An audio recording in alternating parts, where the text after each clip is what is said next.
I invite to display the video of the President of the European Council, Charles Michel.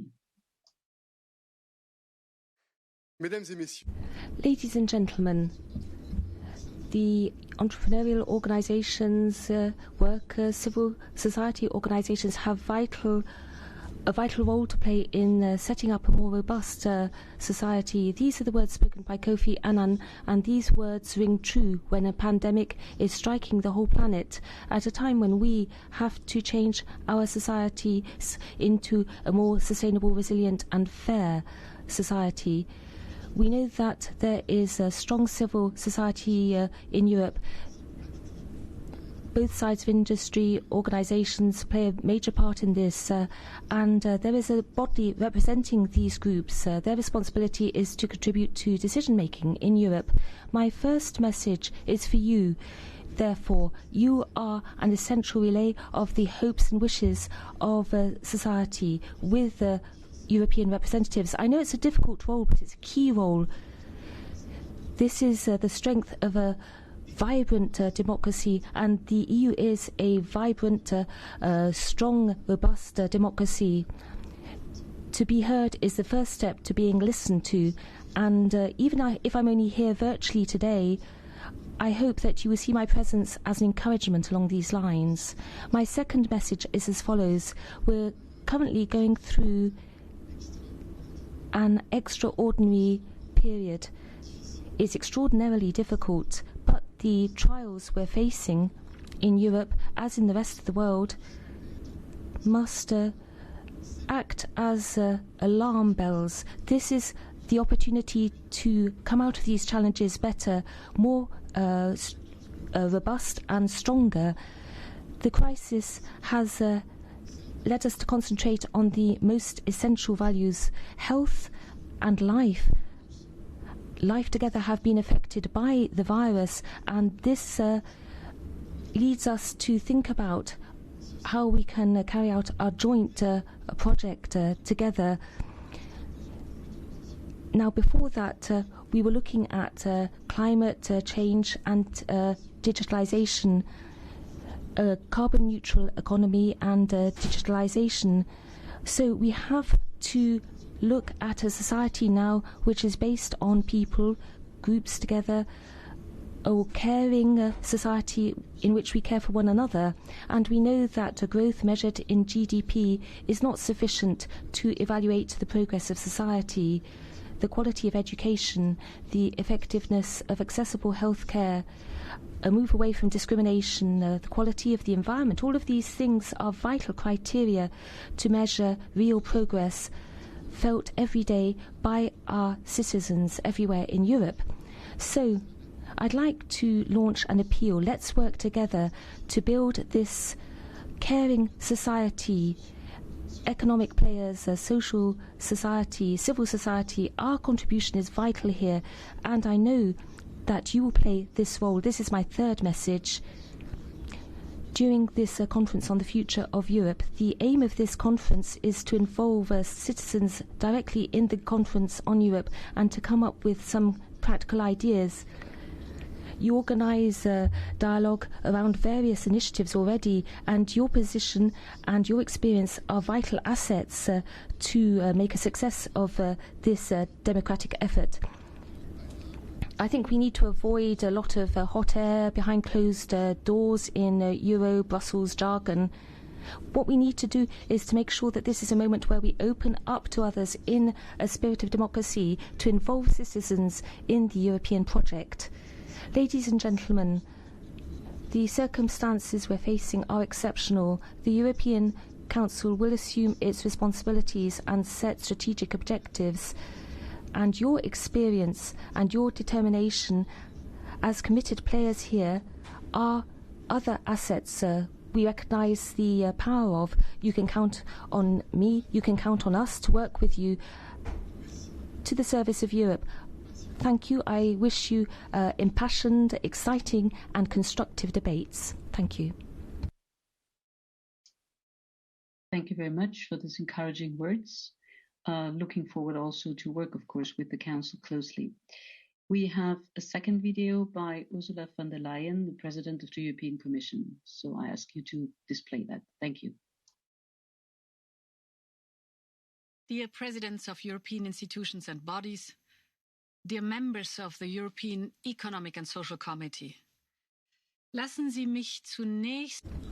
Allow me to congratulate your President Christa Schweng on her election. President Schweng, I'd like to wish you every success in your office. At the beginning of this month, we finally struck a perfect balance between men and women in the College of the Commission. And I'm very glad to see that here too the committee is setting a good example. First of all, I'd like to congratulate all of the new members of the committee. You're coming in at a time when we're facing a crisis, and we're very glad to have your support. And I'd like to say to the committee as a whole that I'm looking forward to cooperating with you in future. We're going through a crucial period, and it's not a cliche to say that the coronavirus is spreading quickly. When you look at the economic and social effect of the pandemic in Europe, when we look at the work that needs to be done to get things going again, as representatives of workers, employers and civil society, you are in the front line to measure the impact of the pandemic on the economic and social fabric of the European Union, our European Union. This summer we agreed on a European budget and a recovery plan that we call Next Generation EU. 1.8 trillion euro, worth 13% of our union's national income. So we are mobilizing an unprecedented response to the crisis. We need to repair the economic and social damage. We work on a recovery that is sustainable, more digital, and increases our resilience. And we want to protect jobs and create new jobs. We have to fight the pandemic and, at the same time, fight climate change. And Next Generation EU gives us the means to do both. 30% of Next Generation EU will be spent directly on our European Green Deal objectives. And this will allow us to invest in clean and future-proof technologies and thus support companies and workers. And we will steer this transition in a way that ensures that no one is left behind. And therefore, we created in particular the Just Transition Fund. Next Generation EU is also the opportunity to embrace the digital transition. It is a unique chance to expand 5G, 6G and fiber and to bring them throughout Europe. And we all know that connectivity is key to home office, home learning, or, for example, online shopping. You will have an important role to play in supporting and delivering on this green, digital, and resilient recovery. The European Commission has encouraged member states to consult and involve the social partners and civil society in designing the reforms included in their national recovery and resilience plans. So we need your advice and we need your experience.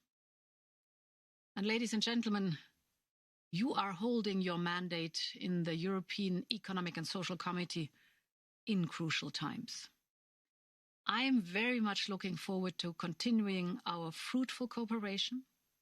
It is our task to accompany the European Union on its way to recovery for the greater good of our citizens and of our European Union. Thank you so much. Thank you very much, President von der Leyen. I would like to know if President Sassoli has already arrived. I just see that this is not the case, so I would like to start with our guests. And the first speaker on my list is Mr. Geert Pauwels, who is the Chief Executive Officer of Lineas. Mr. Geert Pauwels, you have the floor.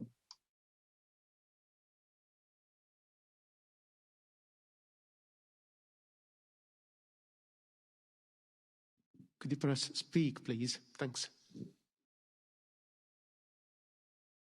Thank you. First of all, I would like to thank you for this opportunity to be able to speak here at this critical moment at this session. And it's also a real critical moment for Europe. Now, my name is Geert Pauwels. I'm the CEO of Lineas. Lineas is a private rail freight company in Europe. We're based in Brussels, and we offer rail-based transport solutions all over Europe. Now, before I explain to you why I believe that Europe should be investing in a competitive green and digital Europe at this point in time, right now, to create our future, let me first explain to you a little bit who Lineas really is and what we're doing currently as a company to face this crisis. Next slide, please. So Lineas is a private rail freight company. So this basically means that we're driving freight trains. Our purpose is to be able to do the modal shift. So we want to put in place railway products that are so good that our clients, the Arcelors, the BASFs, the Volvos of this world, would be inclined to say, why should we still use the road to transport our goods if we can also transport it by rail? And that way, they could be contributing to the modal shift and contributing to mobility and climate. That's our purpose. That's what we do it for. Now, we're the biggest private rail freight company. I think in general, we're like a medium-sized company with like 500 million turnover and 2,000 happy, hardworking employees. Now, how has the crisis of Corona been hitting us? Well, next slide.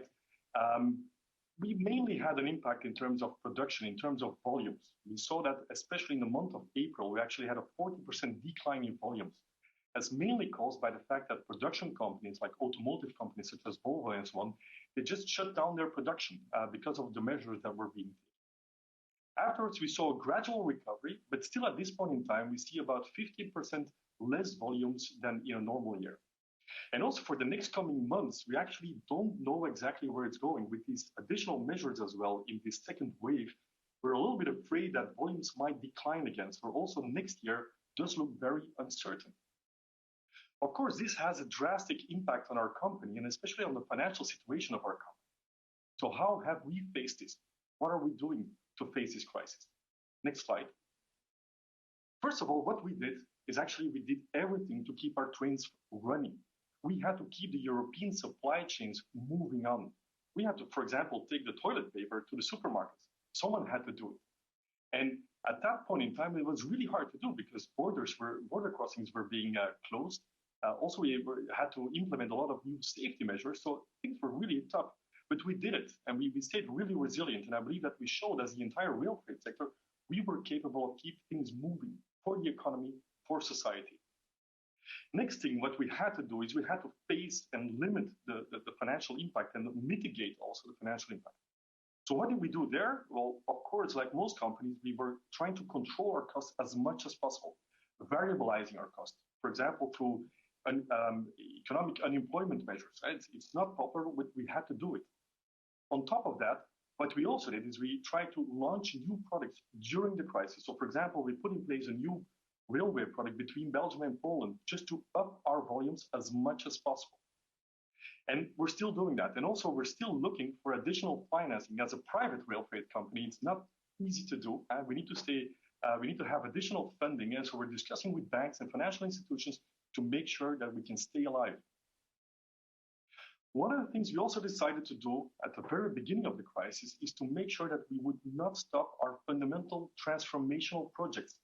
We believe in our future. We believe in the modal shift, in our purpose. And we want to really serve our clients a lot better than we're currently doing already. And so we just kept on going with that transformation, and actually we accelerated it. Now, these are all measures that we believe will take us a large way through the crisis, and we're really fighting really hard to overcome this crisis.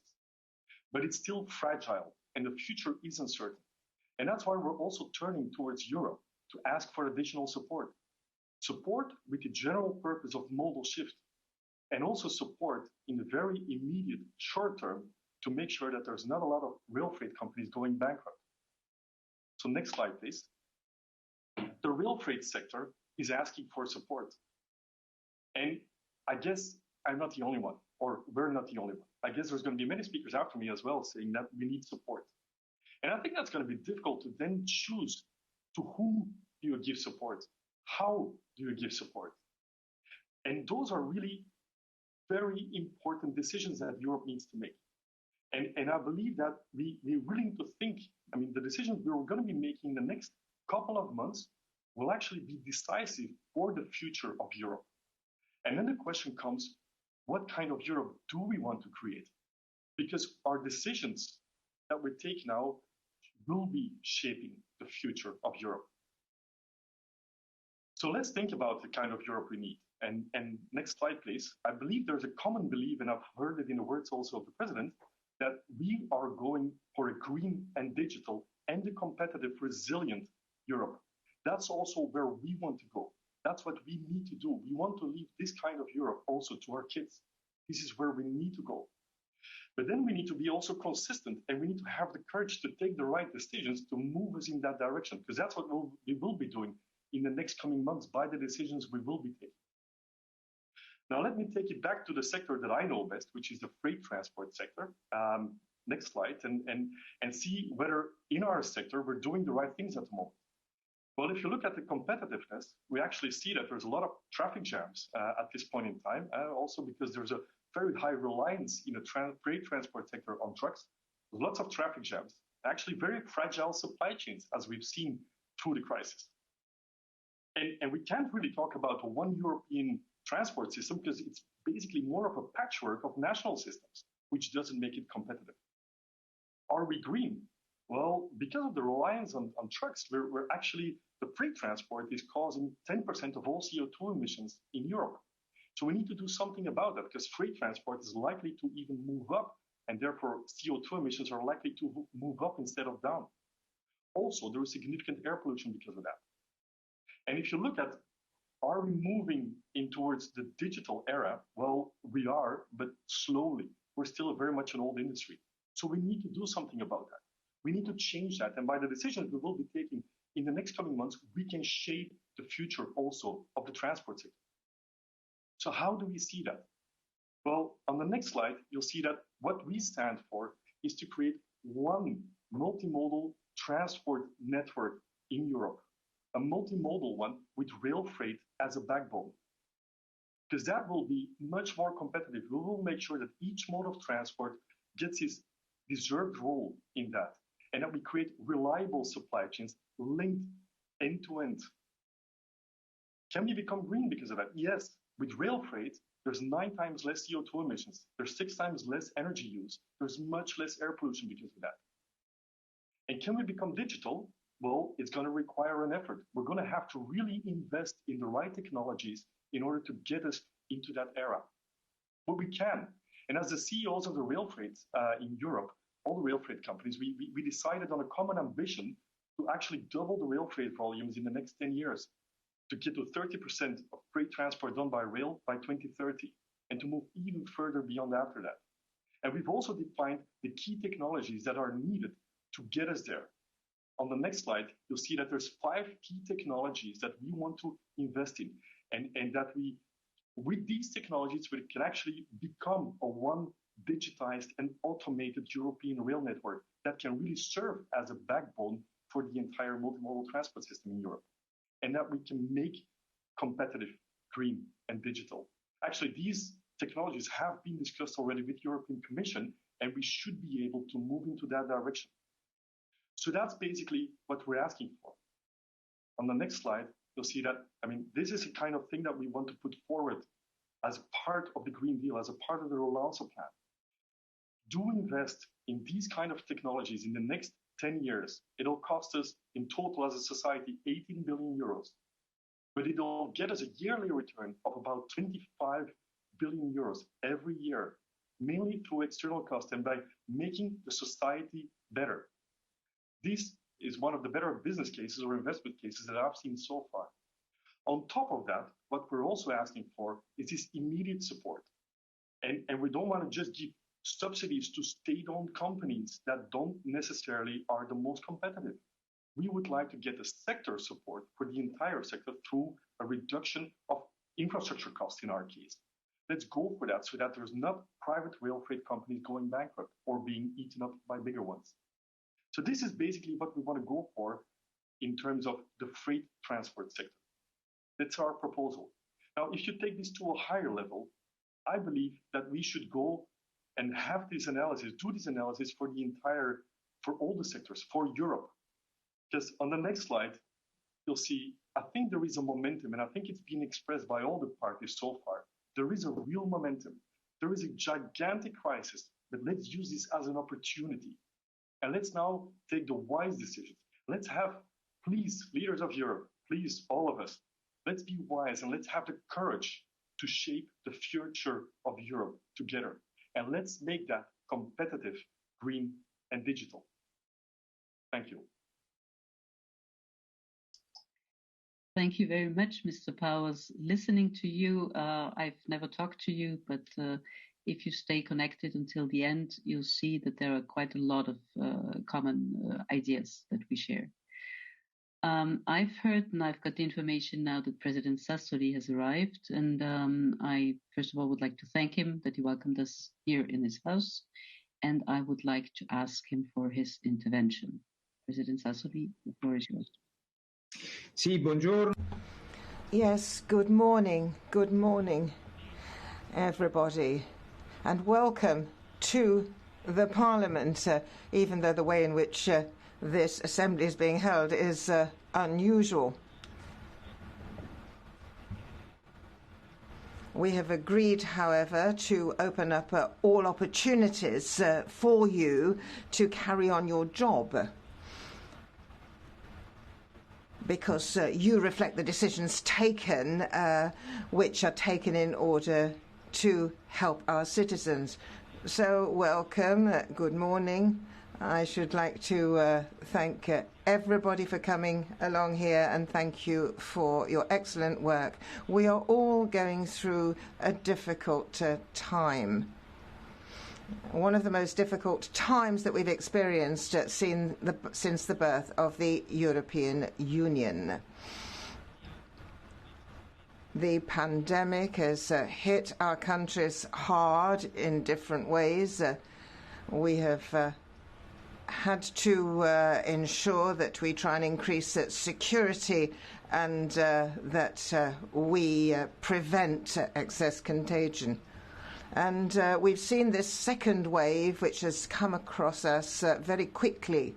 And this, of course, means that there has to be tough decisions taken during this second phase, because things are urgent.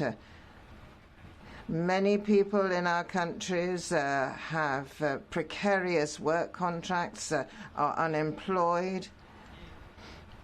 People are also working in essential jobs where inevitably they come close together in manufacturing industry, in tourism, and in many other areas which are key industries. And these people are particularly affected by the crisis. I should like to thank the European Economic and Social Committee for their unity with us. They have expressed many times their concerns for all different people who have been affected. And I hope that the European Union's response will be appropriate.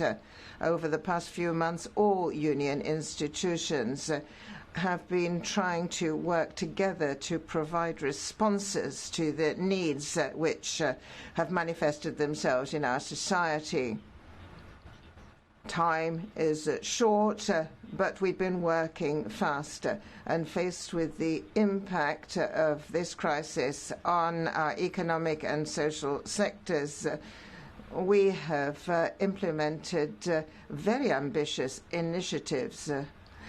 We have seen an exceptional increase in public budgets in order to support small and medium-sized companies, to support investment, to defer the payment of certain taxes. We've opened up credit lines, particularly for national development banks, so that they can support investment and employment. And we've also moved in the banking sector. We are continuing to provide credit to businesses and to families. Other measures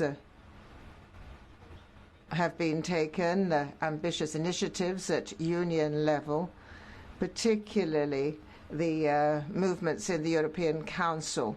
For the first time in the EU's history, we have seen 390 billion euros over 3 years, which have been set aside to finance those who need the funds in member states, so that this can cushion the deep impact that this crisis has had in different areas of the country.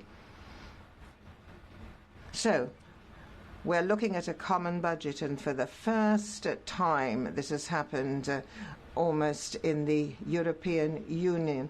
We've seen agreement right through the Commission, the Council. We have mutualized our debt to tackle the crisis. And this is something very important when we look at the challenges faced today, which are different to those which we had to tackle in 2008. The Union has also developed mechanisms expressing solidarity. And you see this in the framework of this agreement. A package has been approved by Council. Currently, the Council is negotiating a multi-annual fund which is tackling the debt issues in the European Union. And this is the first time since the European Union was born that this is happening. The efforts, the resources allocated to support the European Union through this crisis have shown us through loans and subsidies and support how essential this is, and how essential it is through this to transform the European Union's economy. We've got to look at digital change, digital connectivity. We've got to look at energy, renewable energy, different energy sources, environmental issues, and the growth and increase in qualified, skilled jobs. We need more work, we need more jobs, and European initiatives are using the recovery and resilience instrument which has been created in order to do this, so that we can overcome the COVID crisis. The COVID crisis shows that we need to use our resources well, effectively, and the Invest EU project with its 30 billion euros is going to be triggered off so that we in Europe can support investment, can support SMEs, and this with support of the European Investment Bank. This is a major task. We are increasing our ability to take on risk so that subsequently we can strengthen and support SMEs who are innovating, who are moving towards sustainable infrastructure. And we are seeing investment in social infrastructure, something which is essential within the context of the crisis. Also, we are looking at how we are helping not just employment, but also other educational and social institutions. InvestEU has been supported and looked into by many experts who've been working together with us so that we can ensure that our different programs are properly and better organized and managed. Perhaps just a few words on the single market. One of the major achievements of the European Union, solidarity, cooperation. We've got to work a lot. The single market cannot necessarily go back to the situation it was before the crisis. We are seeing a world which is more and more competitive. And we have to ensure that our European market is operating well. We need to strengthen our European industry. We need to into that we can make them resilient to global shocks. And we want to ensure that they don't fall into protectionism. We need an internal market which produces essential goods for our citizens and which continues to benefit the entire European Union. And we need a market which is available to all.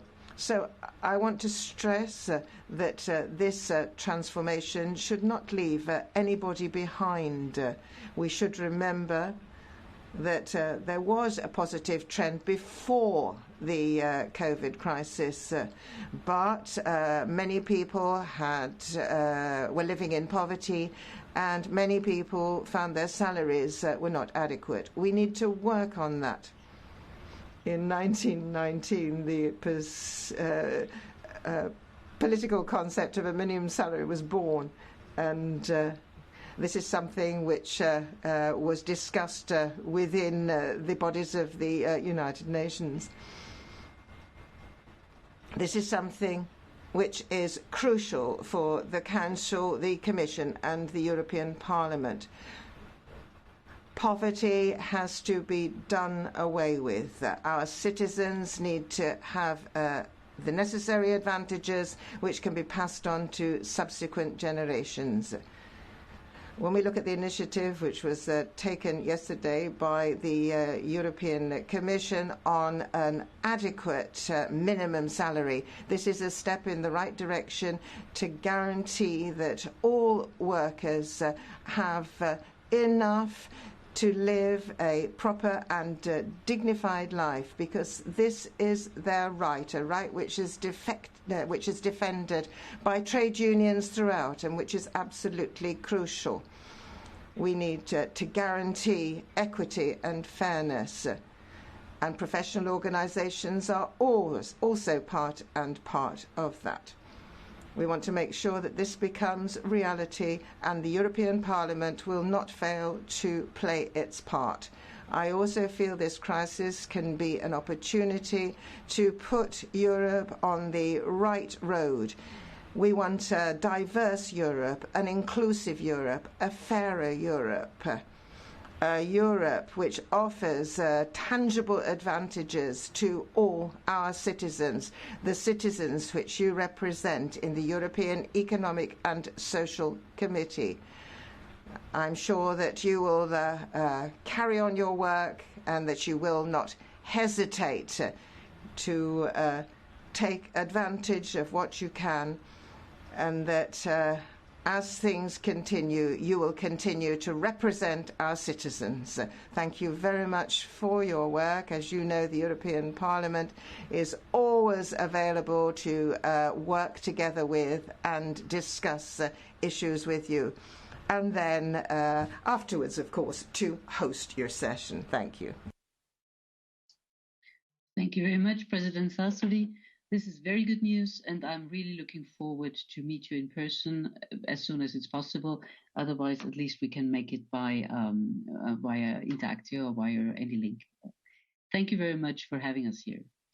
I would like now to continue with Mr. Visentini, because I think Mr. Tzitzikostas will connect in 5 minutes. Luca Visentini is the General Secretary of the European Trade Union Confederation, and you have the floor.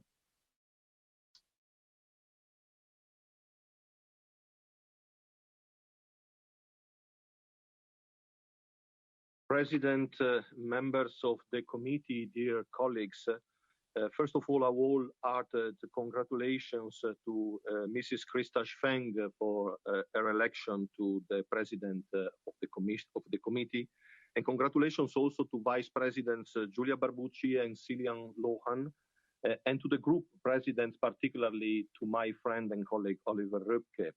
And also a great thanks to Luca and the former leadership of the committee for the impressive work they delivered in the previous term. These are not easy times we are living, and therefore a strong civil society is even more important for Europe at the moment. I am grateful that the first plenary session of this new mandate of the committee focuses on the recovery and the future of Europe. The European Trade Union Confederation is deeply concerned about the extent of the damage the pandemic is causing Europe and the world in general, and even more worried about the devastating effect it is having on European workers and businesses. The mistakes made in the past, where the financial crisis was addressed with austerity and cuts in wages, as well as in public services and social protection, had a tremendously adverse impact on European workers and their families. It has made our economies and societies less resilient to face the current emergency. The ETUC appreciates the EU recovery plan. It is good news for the tens of millions of workers and companies in the EU who depend on rapid investment to save their jobs. Such a plan represents an historical change in EU policy and decision-making compared to the disastrous austerity-led response to the previous crisis. We keep urging all European institutions to agree on the recovery plan as soon as possible and to make the plan's timely implementation their highest priority. At the same time, we are also disappointed to see the lack of focus on social and employment issues in the deal reached in the European Council in July this year, with no mentioning of the European Pillar of Social Rights and the UN Agenda 2030. We are particularly concerned by the cuts introduced by Council to the proposed Just Transition Fund, health measures, funding for research and innovation, and measures for solvency and restructuring, and by the lack of a clear link between the investment which are envisaged by the plan and the need to accompany the green and digital transformation of our economy with the massive creation of quality jobs and the just transition we all need. We appreciate, of course, that the European Commission, in the recently published Annual Sustainable Growth Strategy that Mrs. Ursula von der Leyen has mentioned, has tried to address many of these issues and has particularly recommended member states to put in place a meaningful and substantial involvement of social partners in the national recovery plans. Nevertheless, all this will not succeed without the active commitment of governments and the willingness of the Council to consider including these elements in the final decisions. The ETUC asked all institutions to reinforce social partners' involvement in the multi-annual financial framework, in the recovery and resilience funds, and in the design, implementation, and monitoring of the national recovery plans, as well as to make the respect for social dialogue, collective bargaining, workplace democracy, and the rule of law compulsory conditions for funding. We strongly support the stand of the European Parliament on these demands, and we ask also this committee to back it as well. But colleagues, let's be frank among us. Even if the three European institutions were to soon reach an agreement on the recovery plan, we all know that the resources for investment cannot be disbursed before the second half of next year, 2021. In the meantime, we are experiencing a second wave of the virus, and new lockdowns are coming over these days. We all have the responsibility to protect our economies and jobs. That's why the ETUC has launched a strong appeal to the member states to prolong the emergency measures until next year and to extend the coverage of the employment and income support to all categories of workers, including those in precarious, non-standard, and self-employed work. If this is not done quickly, we are going to face a tragedy in Europe, one where more than 40 million workers suspended from work will become unemployed. We know that some of our concerns are also your concerns, that some of the issues we are campaigning on are also issues close to the European Economic and Social Committee. That's why we ask you for help and support. The committee have an important role to play as the institution representing civil society, be they workers, businesses, environmentalists, consumers, vulnerable citizens, and so on. We expect the European Economic and Social Committee to be incisive on the matters that really matter now and that will impact Europe in the next few years. Let's build together the future of Europe with an economy that works for workers and businesses, a future that lives up to the ambitions of a digital and green transition, one that sees every member state respect the rule of law, a Europe that is all inclusive. This is the future we can definitely all agree upon and build together. Let's create an alliance between the ECOSOC and the social partners, an alliance that can lead to common action between us on EU legislation and policy, but also in important upcoming fora, such as the Conference on the Future of Europe and the summit in Porto in May next year that will endorse the action plan for the implementation of the European Pillar of Social Rights and an ambitious EU 2030 agenda. So, President Schweng, it falls upon you, together with the political leadership of this institution, to lead the Economic and Social Committee in the next 2.5 years to ensure that the voice of civil society is heard, but also that this voice is strong and unequivocal. It is up to the other EU institutions to take heed of what civil society says. Ultimately, this represents the grassroots of Europe. As trade union movement, we will keep on fighting to ensure that the future of Europe is one which is fairer, greener, and digital. I wish you, Christa, and all the members of the Economic and Social Committee success in the coming 2.5 years, and be sure that the European Trade Union Confederation will always be ready to cooperate with you for the best success. Thank you very much. Thank you very much, dear Luca. Thank you very much for your offer for collaboration. I'm also looking very much forward to work together with you.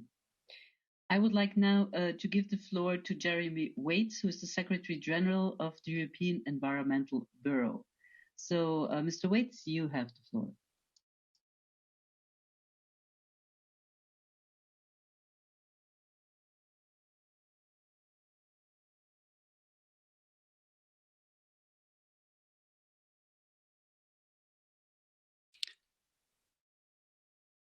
Thank you, Madam Chair, and congratulations on your election. It's an honour to contribute to this inaugural plenary session of the European Economic and Social Committee. The fact that I and other speakers are joining you through screens rather than in person bears testimony to the extraordinary times we live in. The COVID pandemic has transformed our lives in many ways. It has brought and continues to bring much suffering and loss of life. It has taken a wrecking ball to the economy. But it has also shown that it is possible to do things differently when we have to. And it has brought out broad support from world leaders to the general public for building back better and for not returning to business as usual. Because we absolutely do need to do things differently and better. Before the pandemic, we were already facing 2 existential crises, meaning crises that potentially threaten the existence of our civilization, and they have not gone away. On one front, we have global temperatures continuing to rise at an alarming rate, with the chances of keeping warming to within the 1.5 degrees Celsius or even 2 degrees Celsius specified in the Paris Agreement diminishing rapidly as each year passes. On another front, we're witnessing a level of species extinction that has not occurred in more than 65 million years, exacerbated by, but largely independent of, climate change, a biodiversity crisis in its own right. Alongside these, toxic chemicals have spread to the remotest parts of the planet, plastic waste fills our oceans, and deforestation and soil erosion continue apace. Pre-pandemic business as usual was manifestly failing to address these multiple crises in an effective way, not to mention the many social problems such as poverty, inequality, and human rights violations. While these crises do not have the immediacy of a major public health emergency, it is essential that as we plan our way out of the pandemic, our compass is firmly guided by the need to reorient our economies in a more sustainable direction that prioritizes well-being and quality of life over GDP. So a good starting point for this debate is to recognize that the recovery we seek is not just about restarting the economy, it's about resetting it. And in this crisis, as in every other, there is an opportunity. The unprecedented financial stimulus packages being put together over these months provide an equally unprecedented opportunity to steer the economy and society in a more sustainable direction. Public money should be used in the public interest. But what is the public interest? I'd like to mention three aspects that should be central to the recovery. First, it needs to be a green recovery. As it will be future generations that in many cases need to repay the debt, their interests should be paramount. And the youth marches of 2019 have shown that green issues are, logically, at the top of their concerns. Thus, any bailouts to airlines, car manufacturers and other polluting industries should be coupled with strict environmental and social conditions. Too often this has not happened.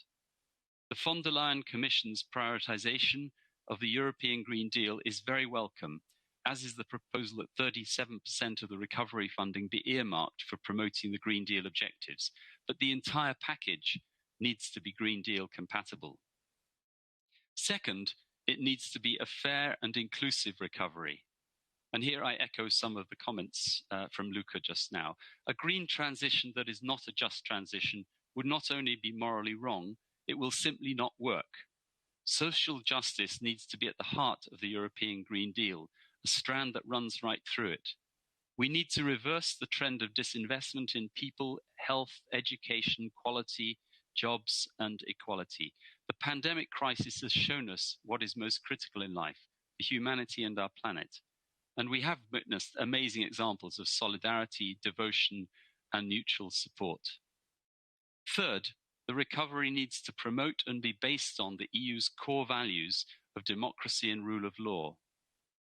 The EESC has quite rightly spoken out in support of democratic freedoms in Belarus.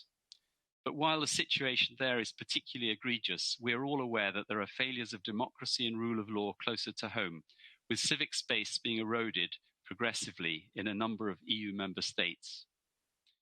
The plans currently being drawn up by member states to receive recovery funding should reflect these three aspects of the public interest.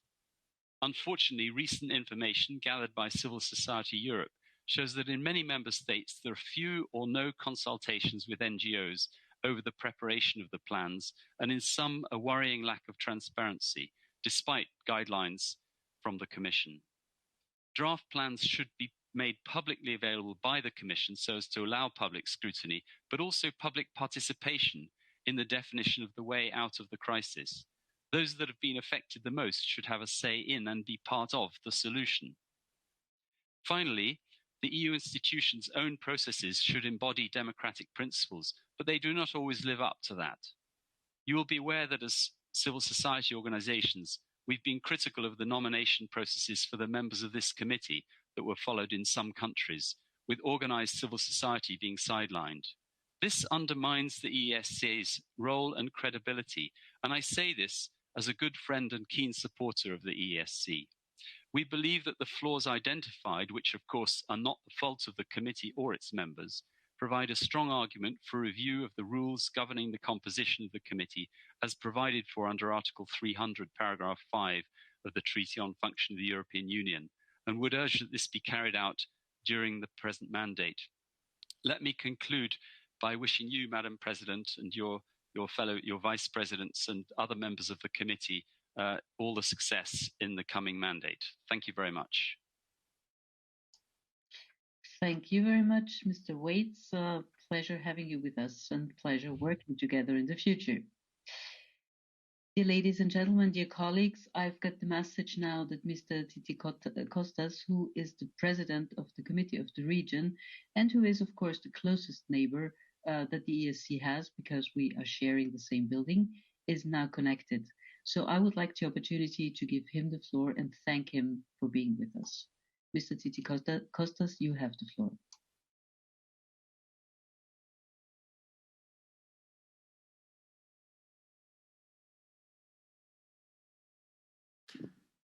Sir, I'm afraid we cannot hear you.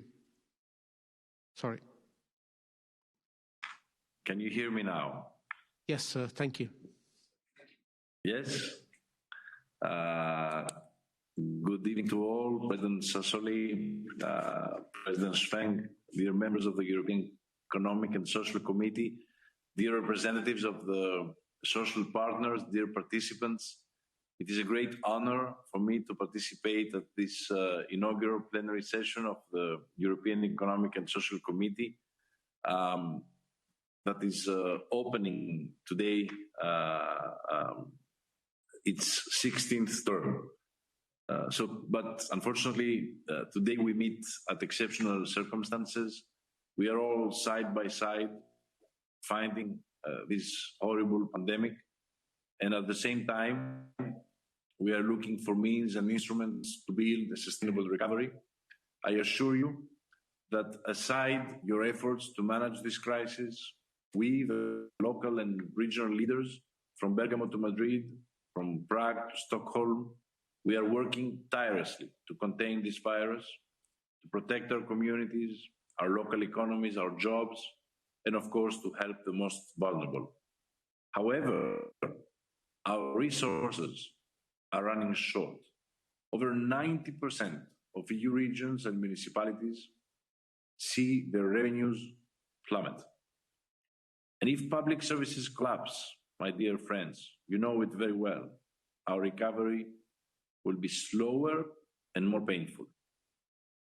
To help support us in this monumental task of managing the outbreak, our cities and regions, and therefore all our citizens, urgently need the approval of the new EU budget and the Next Generation EU. EU co-financed investments are vital for our recovery. And to be successful, the next EU budget and the Next Generation EU need smart planning based on the needs of our territories. A recovery plan which remains spatially blind and meets only national needs will definitely fail. Given the regional and local authorities represent half of EU's public investment today and 1/3 of public expenditure, our role must be crucial in shaping the recovery plans. The MFF and recovery plans are exceptional and represent the true spirit of European solidarity. And I want to stress out that cohesion must be Europe's guiding compass, because, dear colleagues, cohesion is not just money. It is a fundamental European value that benefits every person, every business, every community, every member state. From east to west, north to south, no state, no region, no city or village should be left alone or behind, especially not in times of crisis, but also not in times of recovery. So this recovery must be green, just, and resilient. We cannot let the pandemic hinder our investments in protecting the environment. We must act together and accelerate the transition to a more sustainable economy and society.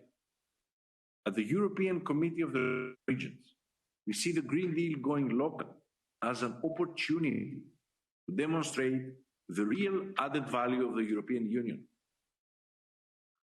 Dear President, dear members, only by putting all of our efforts together, we can build a more resilient, more sustainable, and more democratic Europe.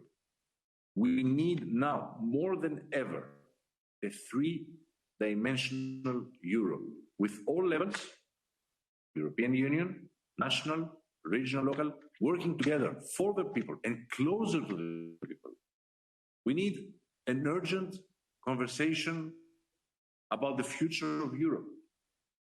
At the European Committee of the Regions, we act the same way that you do at the Economic and Social Committee, as a bridge between the EU's decision-making institutions and the citizens of Europe, always promoting participatory democracy.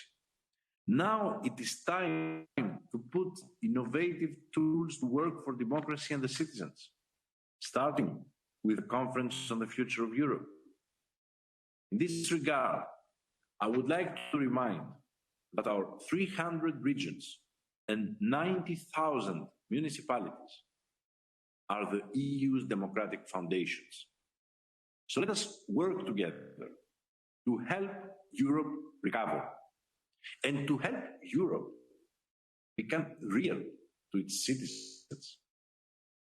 Dear President Sassoli, dear President Schweng, dear members of the Economic and Social Committee, dear neighbors, we, the 1 million regional and local leaders all across Europe, we are your allies on the way to recovery.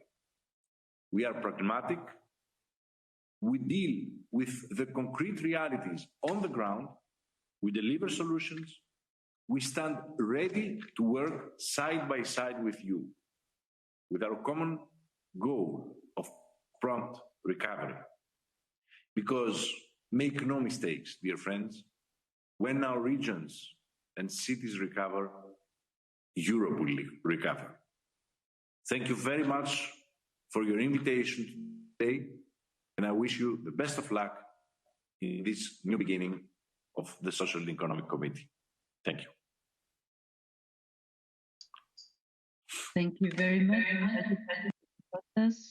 I'm very much looking forward to meet you also in person. I hope under this mandate it will still be possible to do so, and I'm really looking forward to a close cooperation. Thank you. Dear colleagues, dear friends, we are now arriving at the moment when we ask our group presidents one by one to take the floor, and I'm starting with Stefano Mallia, who is the president of Group 1. Stefano, floor is yours.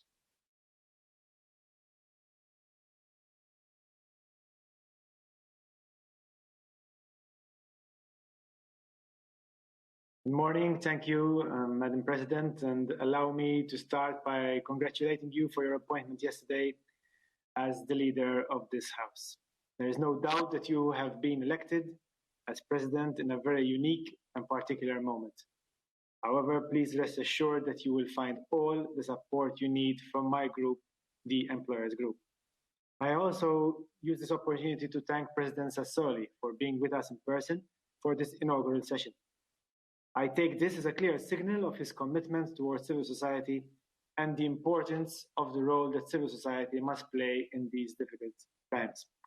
I also thank the other speakers that have been invited for the strong words that they have expressed this morning and for their commitment to work hard to overcome the incredibly difficult challenges we have in front of us. Allow me, however, Madam President, to salute in particular Mr. Geert Pauwels, the CEO of Lineas, who, as you saw, is the largest private rail freight operator in Europe. I salute them for the brave actions that he and his company are taking during this pandemic, where nothing is normal and uncertainty is the only certainty we have. In spite of all this, he and his company have continued to invest in new services, undertake new partnerships, embrace the path towards a greener economy, and above all, continue to provide hundreds of jobs. This, in my mind, is the kind of company we need to support in any way possible if we are to face up to what could otherwise turn out to be an unprecedented economic and social disaster. We speak about a COVID recovery, but in my mind, we must first focus on survival. We are convinced that businesses that manage to face these challenges and succeed will be a key to the recovery of the EU economy as a whole. Therefore, we call for a Europe that strengthens the competitiveness of European enterprises, encourages entrepreneurship, and provides favorable conditions for innovating, investing, operating, and ultimately creating jobs. We just cannot afford months of discussion or layers upon layers of bureaucracy. Now is the time for swift decision-making. Then we must act together to construct a sustainable recovery, which must take advantage of the harsh lessons being learned during the current crisis, as well, very importantly, taking into account the lessons learned from the 2008 financial crisis. The Employers Group has actively promoted this belief over the past months when rapid action was required. Apart from being heavily involved in key initiatives being taken by the EESC in relation to the COVID crisis, we also put forward a number of proposals, amongst them a proposal for a health union, which proposal was taken up by the Commission. We also wrote to all the members of the European Council, as well as the presidents of the major European institutions, and called for a fast and forward-looking decision on the recovery budget. The responses we received from the highest political levels confirmed that we can have an impact on the decision-making in Brussels. This, I believe, is the kind of momentum we need to maintain. We also, beyond the COVID, have a much larger and, if you wish, more important challenge ahead of us, that of climate change. This challenge will force us to embark on a transition to a cleaner economy. Please make no mistake, as employers, we will embrace this transition, as even we saw with the speaker from Lineas. However, as the EESC, we must ensure that this transition is well balanced between the social, environmental, and economic realities we are all facing. In my view, it would be a major error to ignore these economic realities, the economic realities that our companies are facing, whilst at the same time expect them to take on considerable burdens in transiting to a cleaner economy. And here, I would also like to call on all the three groups in our House. I believe that all three groups within this House have the right mind frame and understanding of the seriousness of the current situation to permit a more open approach towards the work we will be carrying out in the months ahead. We will, of course, always have our differences, and that is normal. But this is what makes us richer. However, I believe that the current circumstances also dictate that we, myself in primis, will need to move out of our comfort zones, out of the old certainties that normally characterize our work, and be ready to agree on positions that look towards the greater good rather than just the sectorial good. Having said this, I must say that the first few months of cooperation between us, the new group presidents, already provides positive pointers in this direction, and for this I thank both Seamus and Oliver. I want to conclude my intervention today by reiterating once again, Madam President, the full commitment of the Employers Group towards addressing the incredible challenges we have ahead of us. We will do this by making use of all the expertise and knowledge contained within the group. But above all, we will do this with our European partners, Business Europe, SME United, Euro Chambers, Eurocommerce, Copa-Cogeca, and SEA.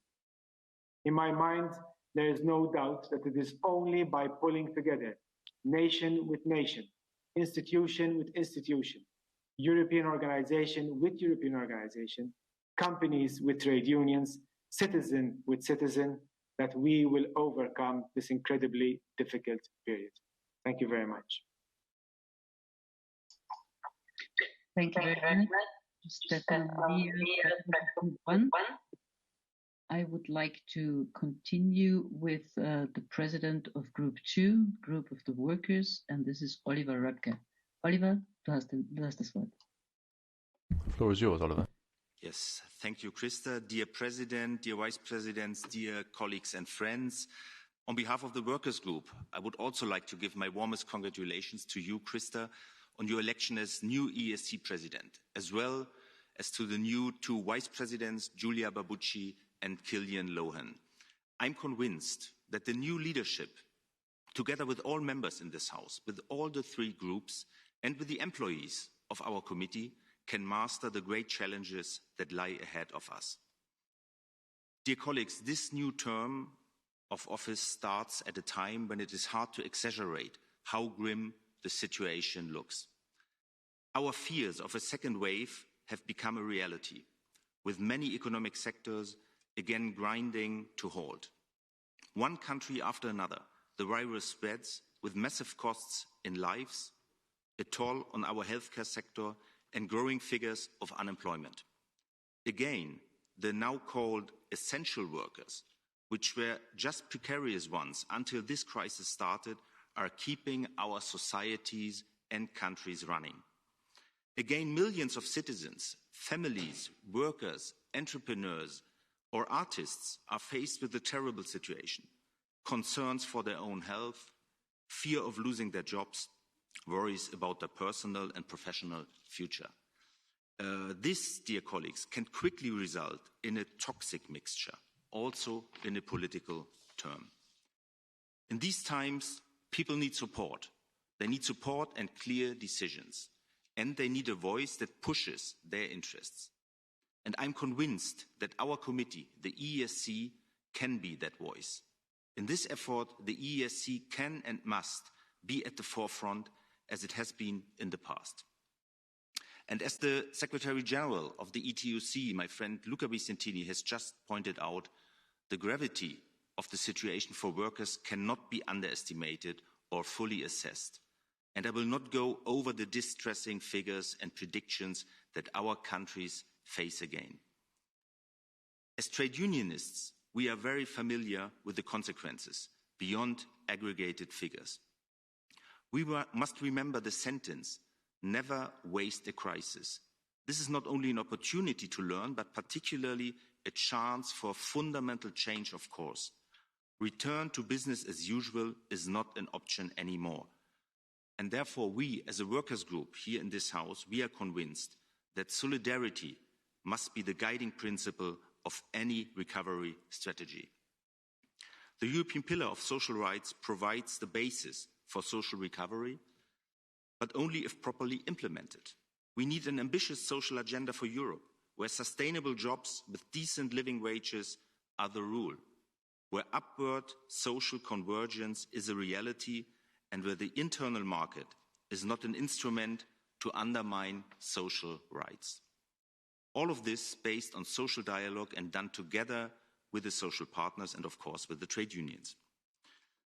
Recently, our committee adopted opinions on key initiatives for a more social Europe, particularly in terms of a decent minimum wage, and we just heard about the initiative which was presented yesterday by the Commission, but also opinions for a framework directive for minimum income, for common standards for unemployment insurances, as well as the same rights for posted workers, the gender pay gap, among many others. And the result of these debates will largely decide our future, and if the European Union will prove itself not only a guarantee of a strong internal market, but also of social and workers' rights. The EESC should continue to explore, using its broad expertise and civil society, leading the debate on the social agenda in Europe. This crisis, colleagues, has shown that we cannot just think of a recovery, we need to think what kind of union we want to build. The tools we need to make all of this a reality exist already. Civil society dialogue, social dialogue, strong collective bargaining, social partner involvement in policy making. Without the workers' voice, there cannot be any sustainable recovery. This is what we as trade unionists see as a fundamental for a sustainable and just and green recovery, and the key role the EESC must play in this. But this is not just our view. The EESC has adopted most of this as opinions in the past. Current initiatives on fair minimum wages or the Next Generation EU show that the European institutions have realized the need for social Europe. Member states in the Council need to stop bickering and adopt the multi-annual financial framework, allowing these vital resources to flow to the ones who need them the most.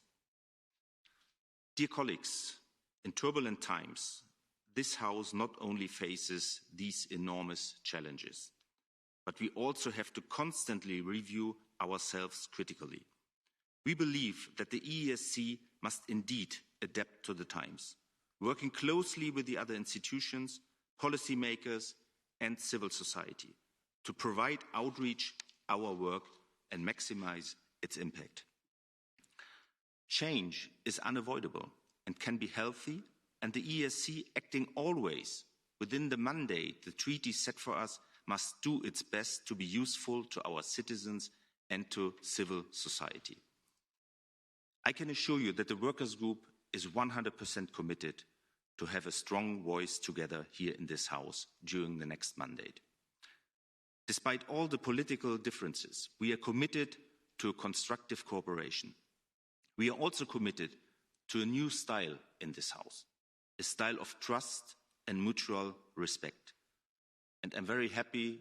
I just listened to my friend and colleague Stefano Mallia, and I know that Seamus Boland is also on the same page, that all the three group presidents have committed to this path. And last but not least, I would like to add and emphasize that we are also committed to strong ethical standards in this House. And I think that it's true for the whole EESC leadership. We are very much in favor to start immediately a swift and fundamental reform of our ethical standards within the EESC. To conclude, let me say from a trade union's point of view that this institution, our committee, is essential for workers' interests. There are others who can organize strong voices also at European level, but there are also those who need our voice of solidarity. I can assure you this is what my group will always try to achieve in this new mandate. I wish all members a successful start into this new mandate. Thank you very much. Thank you very much, Oliver. This was the President of Group 2.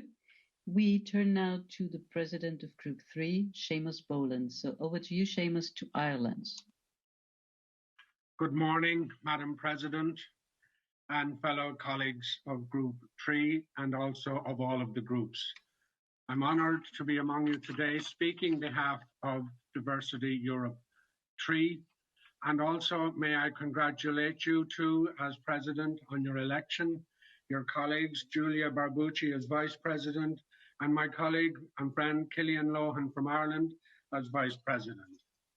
May I also say that I am happy to conclude with my colleague presidents that we will make a different start and a better start to this new mandate. There is an old Irish saying, Ní nearcar cornacela. Literally translated, it says, we will only be strong if we are united. I am sure you will agree with me that this means something particular in these difficult and extraordinary times. It means something particular to the EESC for two reasons. Firstly, because it is important that we promote the values of civil society, that we represent their views and enhance their place at the heart of the EU. Together with all of the institutions of Europe, we must respect the various democratic values and the good governance that are part and parcel of its work and the work of our civil society organizations. I would like to say that together with my colleagues Oliver and Stefano, and I know you as President Christa, this committee will indeed adhere to those democratic values, that we will begin this mandate with a strong view and purpose that we will represent those values in civil society. The second reason why this Irish saying is of particular importance to us is because of what we are. As civil society organizations, we are both innovators and pragmatists. We provide social safety nets and economic impetus. We are the missing link between citizens and policymakers. One thing is clear, only with the support of civil society will we make most of the opportunities offered by the European Union in our communities, in our regions, in our countries, and in our Europe. For this reason, we in the EESC must play a very active role in the upcoming conference on the future of Europe. I come from a country where such citizens' assemblies have taken place with surprisingly good results. When they work well, such assemblies provide a mind-clearing idea to politicians of what voters really want and need. So let us make sure that the views of the EESC are heard and taken on board. The last point I will make relates to the priorities of our group, Diversity Europe, over the next 2.5 years. As agreed with my colleague vice presidents and members, our programme will focus on the topic of poverty and the role of civil society organisations in combating it. I will remind you all that poverty is the first of the 17 sustainable goals, and allow me to quote it. We are determined to end poverty and hunger in all their forms and dimensions, and to ensure that all human beings can fulfill their potential in dignity and equality and in a healthy environment. According to the UN, economic fallout from COVID-19 pandemic is expected to increase global poverty by a staggering 500 million people, or 8% of the total Earth population. This will be the first time that poverty has increased globally in 30 years, since 1990. In our group, we will approach the topic of poverty from the broader context of the EU's Green Deal and the impact of COVID-19 on our lives. COVID-19 and the ensuing economic, social, and health challenges will provide the framework of our work. The Green Deal and new initiatives such as a health union will provide some of the solutions, leaving nobody behind and changing by design and not in reaction to circumstances, as the President of the European Commission has urged in her State of Union speech. I would like to say before I conclude, I look forward to working with my colleague presidents and new president and all of the members to ensure that this mandate forces the issues into place without apology and without any sense of shame. We have a lot of work to do, and I know the members, the new members of our committee, are ready and willing to do so. To quote an Irish poet in a poem called The Great Hunger, Patrick Kavanagh writes, "Come with me, imagination, into the iron house." I think it is time that we all came with our imagination and our humanity and ensured that we improved the lives of our fellow citizens, as they say, to render possible what may at first might appear impossible. That is our role in civil society. Thank you, Madam President, for your attention. Thank you very much, Seamus. We continue now the interventions of the Vice President for Budget, Mrs. Giulia Barbucci. She was also elected yesterday by a huge majority. Giulia, up to you. Grazie, Christa. Thank you, Christa. First of all, I'd like to thank the speakers before me for the words they said to honour the committee, in particular President Sassoli, our host for this plenary.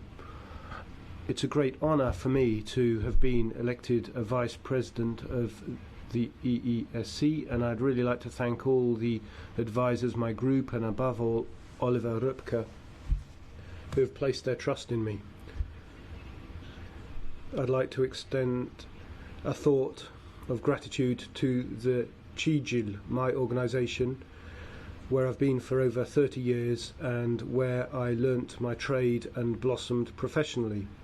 I fully feel the responsibility of this task in the difficult period that we're living through, and I'll do my utmost to repay that trust.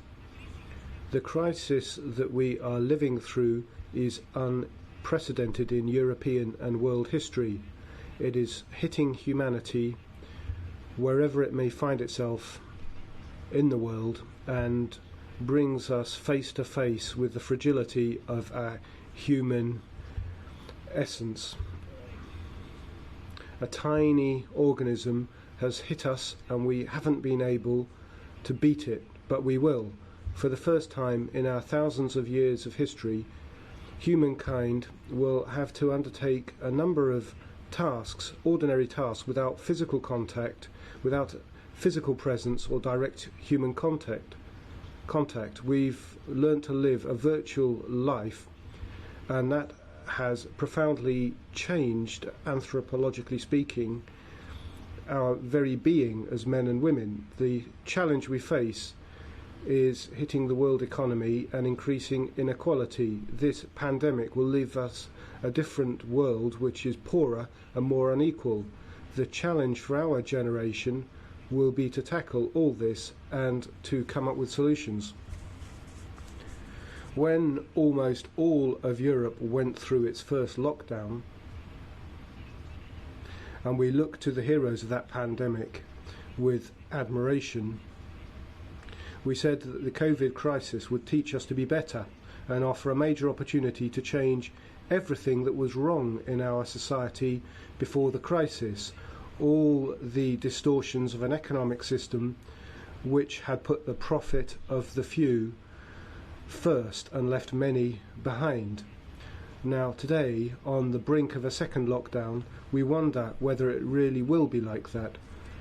Certainly the European Union has done a great deal in its investment plans, but what is still missing is the centrality of the person and their work. To put people and their work back at the centre of policy making, I believe the EESC may play a very important role. The reasons that led in 1957 to its creation are more topical than ever, providing an institutional forum for consultation for organised civil society so that its opinions can be taken on board in political and legislative choices of the future for a community of European states. We therefore are part of the democratic participation, and we must take that responsibility very seriously indeed, above all in a historical phase in which representative democracy has suffered some really tough body blows and a crisis of credibility. We must convince the citizens of Europe that even in the depths of this huge crisis, the European Union remains a political, social and economic project that is positive, and that the European social model, which is unique in its kind, should be continued and upheld. This is the sole model that can contain the human and social costs of the crisis. Europe must go back to being a place in which everyone has the opportunity to improve their social condition, creating quality jobs, opening the labour market to young people and to the unemployed, or to people in insecure employment, but above all to women, because gender equality is one of the foundations of social sustainability, and in that context we must make more of it. We too must do our bit, working in a positive attitude, making proposals, coming up with innovative ideas for the people we represent and for the businesses that will be the driving force of sustainable growth. Therefore, we must take up a major challenge. But unfortunately, colleagues, this comes at a time when the EESC too is tackling a credibility and image crisis. You are all well aware that the EESC is reliant on the European Commission, the European Parliament and the European Council for its financial wherewithal. The good reputation of the committee is therefore fundamental in enhancing its position and increasing its chance of success in negotiating the budget perspectives. What we must do now is set down clearly the basis that will help us avoid the errors of the past. We owe that to ourselves above all, and to all those who work in the committee. In my role as the chair of CAF, will do the utmost to put in place a sound budget which will serve the needs of members and guarantee the sound management of finances and allow for good management of existing resources with the maximum efficiency. There is a complex task awaiting the new members. COVID-19 limits our ability to travel, but at the same time, the strategic objectives of the committee require us to undertake our consultative role as effectively as possible and make a joint response that we must offer to work well with the European institutions. For this, we must stand more united than ever before. And I am here offering my cooperation to all, and I rely on the cooperation of each and every one of you in the overriding interest alone of the EESC and those whom it represents. Thank you. Thank you very much to Giulia. Now over to the Vice President for Communication, Cillian Lohan.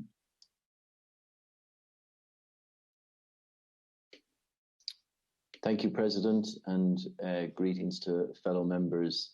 I'm very honoured to have been elected into this role as your Vice President for the coming mandate, and I'd like to welcome and congratulate all members of our new mandate.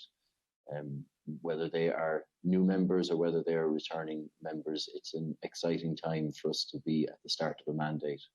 My last 5 years here at the EESC has helped me understand why an institution like this is so important.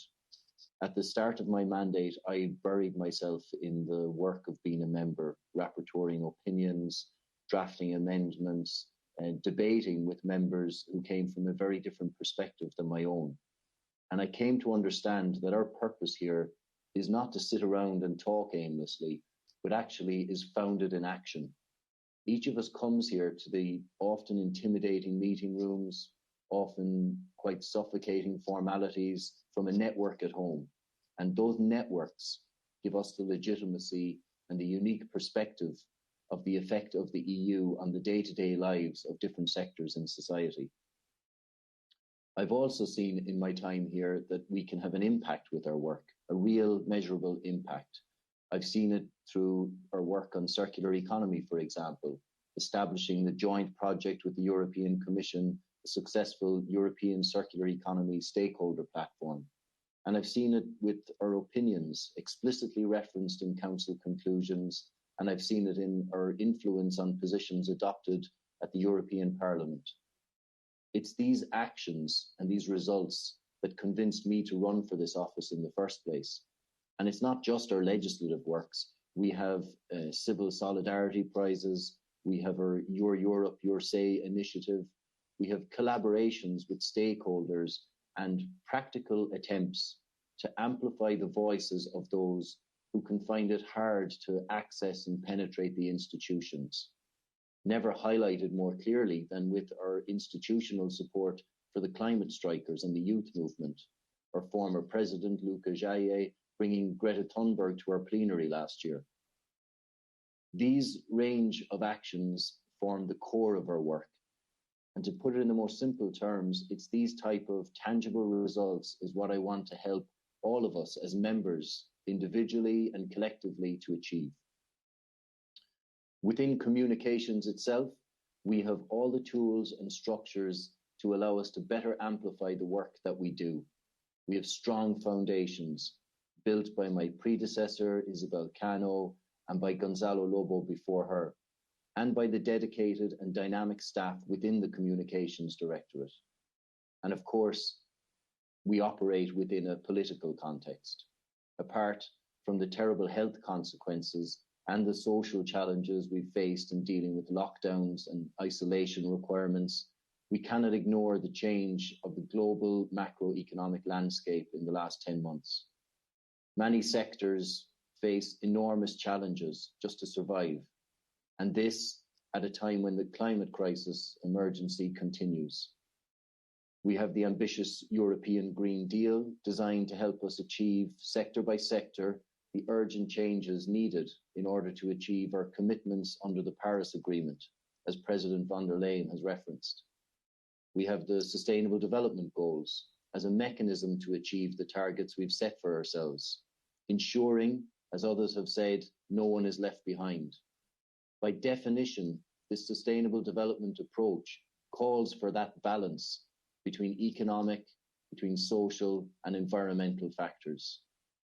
We have the power of the youth movement, with their loud calls for systemic change, their influence reaching the political sphere from the United Nations in New York to our EU institutions. At our last plenary session, we adopted a proposal to lead the way in facilitating youth engagement through partnerships with the other EU institutions. More examples of concrete action. And finally, dear colleagues, I want to say this, that within our membership here today, amongst our wide range of expertise and interests, we have the diversity of opinions to allow us to rehearse the strongest arguments and to find, through understanding, through fact-based decision-making, through scientific certainty, a way to build consensus on how best to proceed. That is what we do best. We build consensus, and that is the power that brings weight to our work. I'm very conscious that I don't sit in this position as your Vice President in isolation. I have a great core team of members I will work with within the COCOM. I'll work also as part of our newly elected presidency with Christa and Giulia, and with the range of leaders within the members and within our structures, from our group presidents to sections and observatories. Our committee starts a new chapter today under new leadership. Working together collaboratively, that's where our strength lies, with the support of a talented and a willing administration. Participating actively in decision-making and critically facilitating other stakeholders also to engage, putting the participation back into participatory democracy. I thank you again for choosing me to take on this role for the next 2.5 years, and I really look forward to what we can try and achieve together.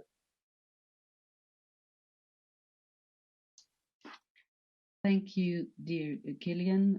Thank you, dear Giulia. You have heard now my colleagues who are with me in the enlarged presidency, and now I guess it's my turn. Sehr geehrter Präsident Sassoli. Dear President Sassoli, dear President Michel, dear President von der Leyen, and Vice President Karas, Excellencies, guests of the partners and NGOs, members of the European Economic and Social Committee, colleagues from Austria and friends. Sitting in front of a screen is not exactly how we had pictured this inaugural session. You might be asking why, as new president, I'm speaking to you from Austria. Now, it was not easy for me to take the decision not to fly to Brussels. But it's for a simple reason. We can only ask our people, our members and our staff to limit their social contacts and change their behaviour to fight COVID-19 pandemic unless we ourselves set a good example. So that's why I decided to adopt a safety first approach and to participate remotely so I don't put anyone at risk. I'd like to start with a personal recollection. In 1998, I became a member of this committee. Still remember that first day and what I was thinking about at the time. I felt a bit lost and I wondered how all these policies might work together. And how could I contribute to making the EU better? I can well imagine that many of you, especially our new members, are familiar with that feeling. Today, 22 years on, my motivation remains the same as it was on that first day. Key role in making the voice of organized civil society heard at European level. Thanks to the input of organized civil society, European policies can reflect the situation on the ground more accurately and can be implemented more effectively at the national or local level. Hands-on experience of consumers, workers, employers, farmers, and NGOs is a must to shape Europe for the better. We act as a bridge. We need to deliver on that role, and I'm convinced we can. Let's be honest, in recent months, the committee could have had better press. We need to act immediately to restore both the ESC's and our own reputations and rebuild trust and credibility, both externally and in-house. We need a committee that is united and meets the highest ethical and professional standards, a committee with an excellent image. a committee where everyone's voice is heard and where it is a pleasure to work hand in hand based on trust and cohesion for the best of our Europe. We cannot lose more time. This is why I will already ask you today to give a mandate to the advisory body to reinforce the committee's code of conduct for members and the rules of procedure. We need to do this as quickly as possible and certainly before January 2021. Ladies and gentlemen, I would like to present to you the priorities of my presidency. I would like to thank those who provided valuable input to this program. My motto is United for the Future of Europe, and I would be very pleased if this program could become our program, the program of the European Economic and Social Committee for the next 2.5 years. First and foremost, we need to tackle the economic and social hardship caused by COVID-19. The ongoing pandemic has triggered the worst recession since the Second World War and is deepening inequalities. Above all, the member states and our society as a whole need to recover and become more resilient. Our working methods during this term of office will be marked by wearing masks and social distancing, remote meetings, and interrupted business activities. More than ever, we need to join forces, develop a vision for a stronger post-COVID-19 Europe, and to do our utmost to ensure that our committee makes a powerful contribution to Europe's recovery and future resilience. So what is my vision for a post-COVID-19 Europe? It is a Europe that is prospering economically, socially inclusive, and environmentally sustainable. A Europe that enables all civil society parties to thrive and live in an open, values-based society. The digital and green transitions continue to be relevant topics which should be mainstreamed into every policy area. Sustainable development should be a mindset and the basis for a competitive economy, leaving nobody behind. I come from the employers group, so let me start with the economic aspects.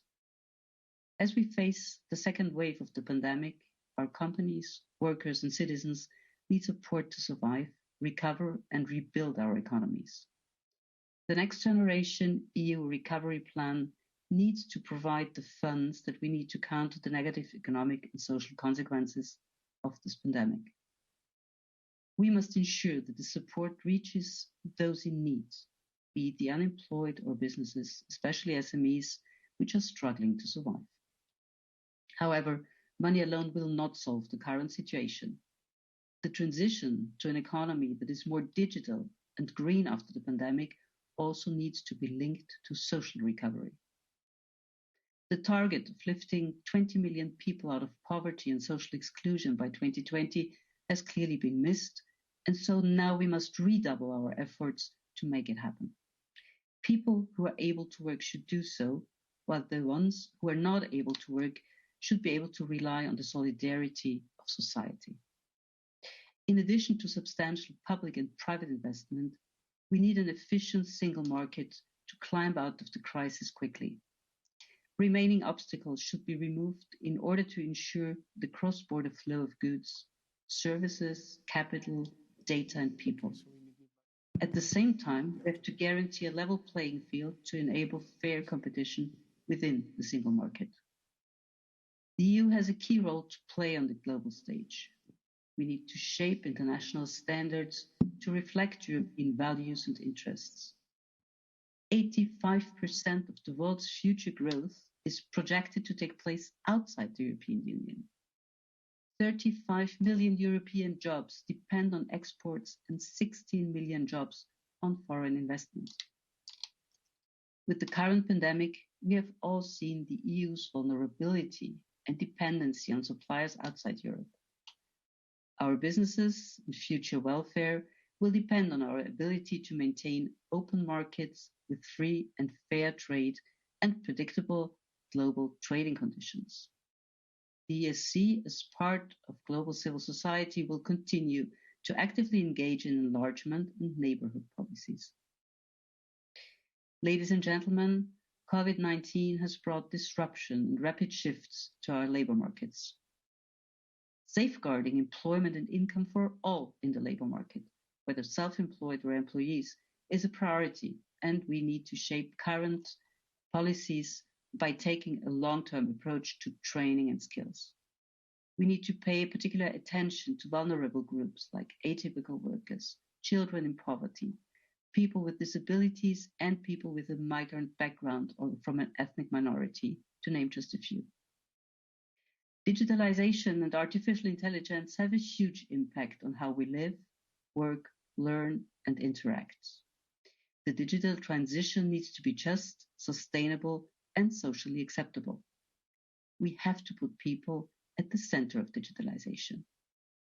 I truly believe that economic, social, and societal progress are indivisible. The 20 principles of the European Pillar of Social Rights serve as a compass for social convergence and a fair and sustainable recovery. As Europe shifts towards a green and digital economy, we must ensure that nobody is left behind and that social policies respond properly to the impact of transition. Protecting those who seek refuge in the European Union, guaranteeing their rights and providing them with hope for the future should also be one of the EU's guiding principles. Civil society organizations play a crucial role in integrating migrants, but they need to be supported with the right funding. Talking about European values, I believe that our common European values are non-negotiable under any circumstances. We need respect for human dignity and human rights, freedom, democracy, equality, and the rule of law, even in times of crisis when certain exceptional and strictly temporary measures are needed. The rule of law is the cornerstone of the functioning of the European Union, but it is even more than that. Together with fundamental rights, it is the face of the EU as a model of the social market economy which we need to defend. One of the main lessons of the COVID-19 crisis is that the health systems of almost every European country needs to be strengthened, primarily by focusing on prevention. The creation of a European Health Union, entailing practical health sector cooperation between member states coordinated by the Commission, is an important aspect of solidarity and future resilience. The development of effective treatments and a vaccine against COVID-19, as well as common standards and a coordinated system of testing, should be established at EU level. Last but not least, we need a Europe that is environmentally sustainable. We know that a carbon-neutral transition will modernize industry and create new high-quality jobs and more job opportunities. But ambitious climate protection measures often pose a significant challenge to the businesses concerned. In the current economic downturn, it is essential to provide the best possible support to achieve recovery while enabling innovation and investment in climate and environmental protection. Businesses have to be seen as part of the solution when it comes to making efforts to green the economy. They must be encouraged to take an active part in shaping the transition to a low-carbon, resource-efficient economy. For that, businesses need realistic targets, planning, security, and flexibility when new measures to mitigate climate change are adopted. La devise de ma présidence, unie par l'avenir de l'Europe, est... For my presidency, I have set myself the motto, United for the Future of Europe. We can't discuss it without talking about the Conference on the Future of Europe. This conference will be a unique opportunity for European Union society. Businesses, workers, farmers, consumers and NGOs will be able to have their say in shaping future EU policies. They will have ownership of their European Union. People from diverse backgrounds and from all walks of life will be able to engage in a more structured debate with the aim of improving the way the EU works. The EESC has been committed to participatory democracy since it was set up in 1958. And once again, it will have the opportunity to show its added value and to act as a facilitator, given that our members come from organisations that represent all parts of society and are deeply rooted in all member states. Major topics will include the vision of Europe, the dilemma of national sovereignty versus the need to find common European solutions, national identity and cultural diversity. I'm very proud that an EESC resolution adopted in 2017 was the first contribution to the EU-wide debate on the future of Europe. But we will not stop there. I'm convinced we will make a substantial and valuable contribution to the conference on the future of Europe. United in my motto. Our main task is to make the voice of organized civil society heard at European level.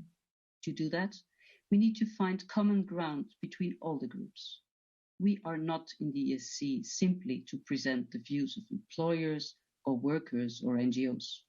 Our added value is the common denominator that we present to the European institutions and the member states. At the same time, we know that there are red lines that we cannot cross and which deserve mutual respect from all the groups. It is not the individual interest that gives legitimacy to the committee. It is the common understanding that we come from different countries with different backgrounds, but that our task is to work together, united, for the common good of the European Union. This is what makes us different from lobbyists. This is our added value.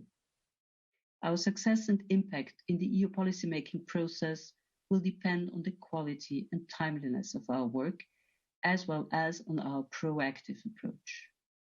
We count on every rapporteur and every member to follow up on opinions, engage in close dialogue with the European Parliament's rapporteurs, the Council and the Commission, and communicate with relevant stakeholders throughout the preparation of opinions. We can thankfully rely on the committed support of the committee's staff in all services, with whom we want to work together as a team, united in a spirit of respect, trust, and mutual appreciation. Dear Presidents, distinguished guests, dear colleagues and friends, we are facing huge challenges, but this term of office will also give us the opportunity, in cooperation with the other EU institutions, to help Europe to prosper economically, to be socially inclusive and environmentally sustainable.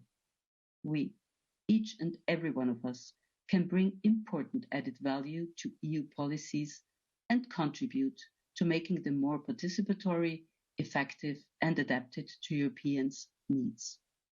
We are committed to deliver on this goal. Together we will succeed. Unis pour l'avenir de l'Europe. United for the future of Europe.